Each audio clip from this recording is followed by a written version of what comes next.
Find A matrix X such that a into b equal to c அப்படின்னு கொடுத்துட்டாங்க. இங்கே X தான் கண்டுபிடிக்க சொல்லியிருக்காங்க.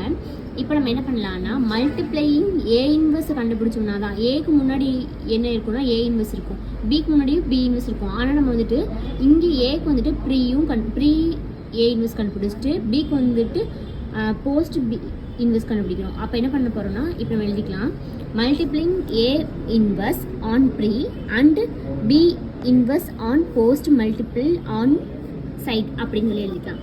இப்போது எழுதும்போது இங்கே ஏ இன்வெர்ஸ் வந்துடும் into A into B inverse அப்படின்னு கிடைக்கும்.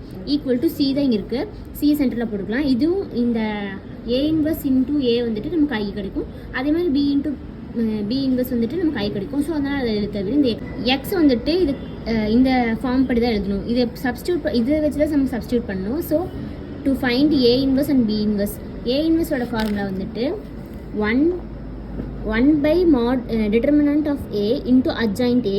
பிக்கும் அதே மாதிரி சப்ஸ்டியூட் பண்ணோம்னா 1 by determinant of B into adjoint Bன்னு போட்டுக்கிறோம்.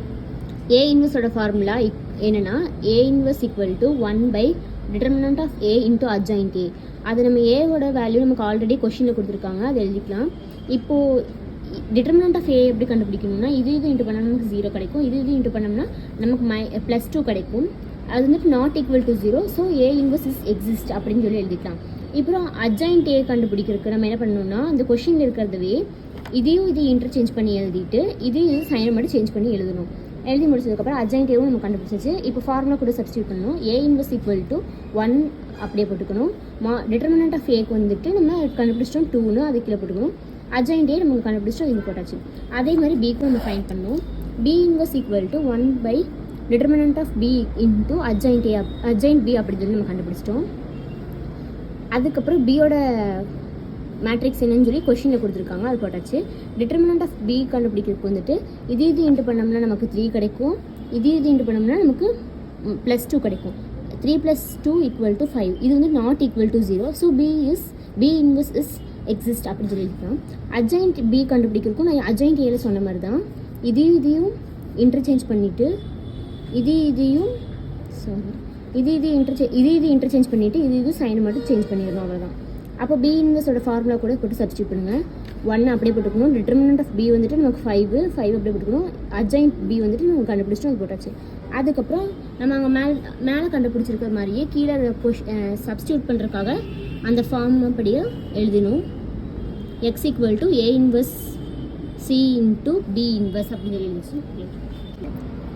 எக்ஸ் ஈக்குவல் டு 1/2 ஏ இன்வெர்ஸோட ஃபார்முலா படி நம்ம இதை எழுதும்போது 1/2 இன்ட்டு 0 1 -2 1 அப்படின்னு கண்டுபிடிச்சிருக்கோம். இப்போ சியோட மேட்ரிக்ஸ் வந்துட்டு 1 1 2 2 இன்ட்டு பி இன்வெர்ஸோட வேல்யூஸ் 1/5 இன்ட்டு 1 2 -1 3 அப்படின்னு போட்டுக்கிறோம். ஈக்குவல் டு இப்போது இந்த சைடு இதையும் மட்டும் இன்ட்டு பண்ணி எழுதும்போது 1/10 கிடைக்கும். அதுக்கப்புறம் இதையும் ரோ காலம் அப்படி இன்ட்டு பண்ணும்போது நமக்கு இங்கே 2 கிடைக்கும், இங்கே 2 கிடைக்கும், -2 +2 -2 +2 கிடைக்கும். இங்கே இருக்கிறது அப்படியே போட்டுடணும். அப்புறம் இது சால்வ் பண்ணோம்னா இந்த 1/2 அப்படி இருக்கும். இது சால்வ் பண்ணும்போது நமக்கு இந்த 2 அப்படி இருக்கும். +2 -2 கேன்சல் ஆகிடும், +2 -2 கேன்சல் ஆகி 0 0 நமக்கு கிடைக்கும். இந்த 1 2 -1 3 அப்படியே தான் இருக்கும். அடுத்து என்ன பண்ண போகிறோம்னா அந்த 1/10 அப்படியே வச்சுக்கிறோம். இந்த ரோவையும் இந்த காலத்தையும் இன்ட்டு பண்ணும்போது 2 -2 கிடைக்கும். அதுக்கப்புறம் இந்த ரோவையும் இந்த காலத்தையும் இன்ட்டு பண்ணும்போது 4 + 6 கிடைக்கும். இது இன்ட்டு பண்ணோம்னா நமக்கு 0 தான் கிடைக்கும். 0 கூட எது இன்ட்டு பண்ணாலும் நமக்கு 0 தான் கிடைக்கும். அதனால அப்படியே டேரெக்டாக நான் போட்டிருக்கேன். ஈக்குவல் டு 1/10 அப்படி கொடுக்குறேன். இது +2 -2 0 4 + 6 10 0 0 அப்படியே போட்டாச்சு. இப்போ இங்கே இருக்க 10 காமனாக வெளியே எடுத்துட்டோம்னா 10/10 அப்படின்னு கிடைக்கும். இங்கே 0 இங்கே 0, இந்த 10க்கு பதிலாக 1 அப்படியே போட்டுக்கிறேன், இங்கே 0 போட்டுக்கிறேன். அப்போ எக்ஸோட வேல்யூ நமக்கு என்னென்னா எக்ஸ் ஈக்குவல் டு இந்த 10 கேன்சல் ஆயிரும் 0 1 0 0. அவ்வளோதான். தேங்க்யூ.